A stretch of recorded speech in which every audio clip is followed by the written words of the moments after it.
एक नई वीडियो के साथ आज मैं फिर हाजिर हूं, आपका होस्ट और दोस्त विक्रांत जोशी। आपका स्वागत करता हूं मेरे रिव्यू मास्टर में, जिसमें हम लेके आते हैं वर्ल्ड अफेयर्स और डिफेंस की दिन भर की टॉप खबरें। तो चलिए जान लेते हैं। सबसे पहले खबर में बात करेंगे high speed expendable aerial target की, जिसको कि हीट के नाम से भी जाना जाता है। यह एक ड्रोन है जिसको कि हम अभ्यास नाम से भी जानते हैं। एचएएल को इसका ऑर्डर दिया गया है डीआरडीओ की तरफ से, और प्राइवेट पार्टनर्स के द्वारा कुछ 50% इसकी संख्या बनानी है। मतलब सरकारी कंपनी और प्राइवेट कंपनी दोनों के द्वारा मिलकर इस ड्रोन को बनाया जा रहा है। 50-50% की पार्टनरशिप है। पर ऐसा नहीं है कि ये पूरी तरह से डेवलप हो चुका है, इसमें टेक्नोलॉजी अपडेट की जा रही है। अभी कल ही प्रलय मिसाइल का ट्रायल हुआ था, उसके साथ ही इस अभ्यास ड्रोन का भी, टारगेट ड्रोन का भी ट्रायल किया गया।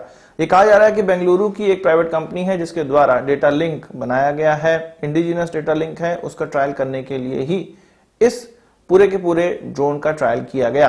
ये जो फ्लाइट ट्रायल हुआ था, इसमें हाई स्पीड पर, लो एल्टीट्यूड पे और हाई इंड्योरेंस दिखाने वाला ये ट्रायल था। अब बात कर लेते हैं भारतीय बैलिस्टिक मिसाइल जो कई बार ट्रायल की जा रही है। इसमें अग्नि पी को प्राइमरी तौर पे लेकर रिपोर्ट लिखी गई है। फेडरेशन ऑफ अमेरिकन साइंटिस्ट के द्वारा एक पेपर पब्लिश किया गया है। उसमें यह बताया गया है कि भारत के द्वारा जो अग्नि पी का ट्रायल किया जा रहा है वो MIRV टेक्नोलॉजी से लैस हो सकता है। उन्होंने कहा है कि सूत्रों के मुताबिक जो जून में ट्रायल किया गया था, जून 2021 में, और जो अभी ट्रायल किया गया, उन दोनों में ही MIRV टेक्नोलॉजी का इस्तेमाल किया गया हो सकता है। पर इसमें यह कंफर्म नहीं है कि ये जितने भी री एंट्री पेलोड थे वो एक ही टारगेट को नष्ट करने के लिए थे या अलग अलग डेजिग्नेट टारगेट को नष्ट करने के लिए थे।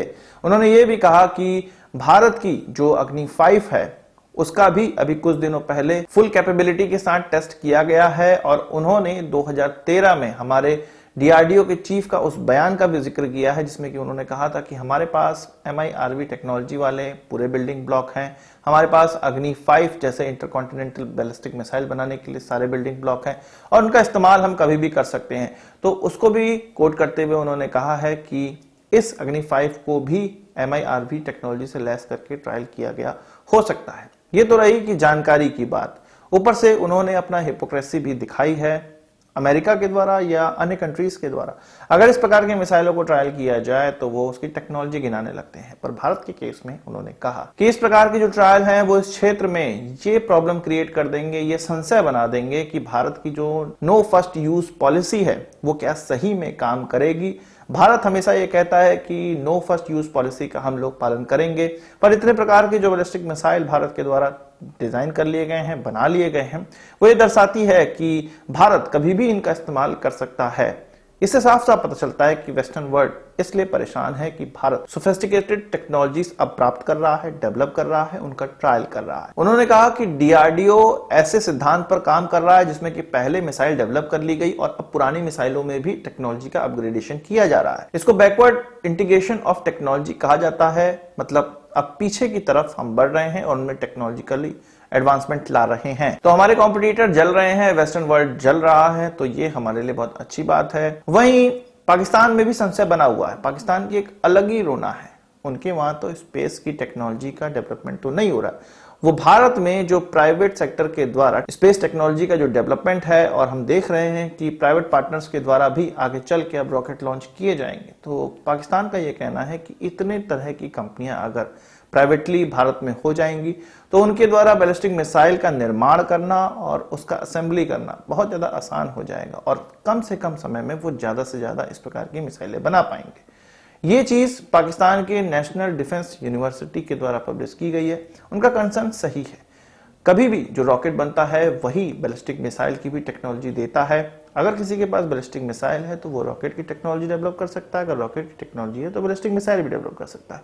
और उनका कंसर्न सही भी है कि भारत में इस तरह की कैपेबिलिटी आ जाएगी कि जल्द से जल्द हम कई बैलिस्टिक मिसाइल का निर्माण कर सकेंगे। तो ये भारत की कैपेबिलिटी अच्छी कैपेबिलिटी है, पाकिस्तान को डरना चाहिए। हालांकि हम शांतिपूर्ण इस्तेमाल स्पेस टेक्नोलॉजी का करते हैं, पर अगर पाकिस्तान जैसे और चीन जैसे देश हमें परेशान करेंगे तो उनका डर लाजमी है। इस तरह की टेक्नोलॉजी और इस तरह की कैपेबिलिटी भारत को धीरे धीरे प्राप्त हो रही है, और मुझे लगता है कि भारत का यही प्लानिंग भी होगी कि ज्यादा से ज्यादा प्राइवेट पार्टनर्स को डेवलप करो, और पहले स्पेस टेक्नोलॉजी डेवलप करो और फिर डिफेंस टेक्नोलॉजी पर राज करो। बात कर लेते हैं पाकिस्तान की एक और प्रॉब्लम की, और ये प्रॉब्लम इटली से है। इटली की एक कंपनी है अगुस्टा वेस्टलैंड, जिसको कि हम हेलीकॉप्टर वीवीआईपी हेलीकॉप्टर स्कैम में बैन किए हुए थे। फिनमैकेनिका इसकी पेरेंट कंपनी है और फिनमैकेनिका के द्वारा डिफेंस इक्विपमेंट की काफी लंबी रेंज का निर्माण किया जाता है।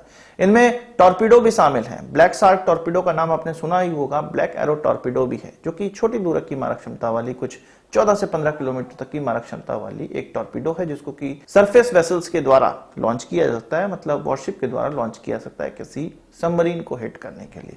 पाकिस्तान और भारत दोनों ही इसका इस्तेमाल करते हैं, पर जब से भारत ने इस फिनमैकेनिका या कर ले अगुस्टा वेस्टलैंड या इस इटालियन कंपनी के पूरे समूह को भारत की ब्लैकलिस्ट से हटाया है, 7 सालों से ब्लैकलिस्ट में ये था, तब से पाकिस्तान की प्रॉब्लम ये बढ़ गई है कि ये अनसेड रूल अब बन जाएगा कि इटली के द्वारा पाकिस्तान को डिफेंस इक्विपमेंट प्रोवाइड नहीं किया जाएगा। आपको पता है कि अगर डिफेंस इक्विपमेंट दो देशों के बीच में बेचे जा रहे हैं, खरीदे जा रहे हैं, तो एक संबंध बनाना पड़ता है कि दुश्मन देशों को ये जो सिस्टम है एडवांस सिस्टम ना बेची जाए। और भारत अगर इटली की कंपनियों को बहुत बड़ा बड़ा ऑर्डर देता है तो पाकिस्तान के लिए जाहिर सी बात है कि वहां से जो एकमात्र दरवाजा खुला हुआ है जर्मनी और इटली से, वो दोनों ही बंद हो जाएगा और उनको डिफेंस इक्विपमेंट प्राप्त होने में बहुत ज्यादा दिक्कत होने वाली है। इसलिए पाकिस्तान ने टर्की का सहारा लेने का फैसला किया है।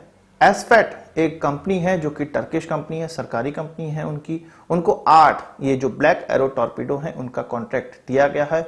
एक तरह से आप कहते हैं सब कॉन्ट्रैक्ट दिया गया है और इस कंपनी के द्वारा इटली की कंपनी से 8 टॉर्पीडो पहुंचाने हैं पाकिस्तान की नेवी के द्वारा इसके लिए समूह भी बनाया गया है, जो कि फिनमैकेनिका के सब्सिडरी WASS के फैसिलिटी में जा भी चुके हैं और वहां पे इसका निर्माण होते देख भी चुके हैं। तो इस तरह से पाकिस्तान सहारा ले रहा है किसी थर्ड पार्टी का डिफेंस इक्विपमेंट प्राप्त करने के लिए। तो आज की इस वीडियो के लिए बस इतना ही। आशा करता हूँ वीडियो पसंद आई होगी, आपको एक बड़ा thumbs up जरूर देंगे। इस वीडियो से कोई सवाल सुझाव हो कमेंट बॉक्स में जरूर लाइएगा और यदि आपने हमारा चैनल सब्सक्राइब नहीं किया है उसे भी कर लीजिए, क्योंकि हम इस प्रकार की वीडियो लाते रहते हैं। नमस्कार, थैंक यू, जय हिंद।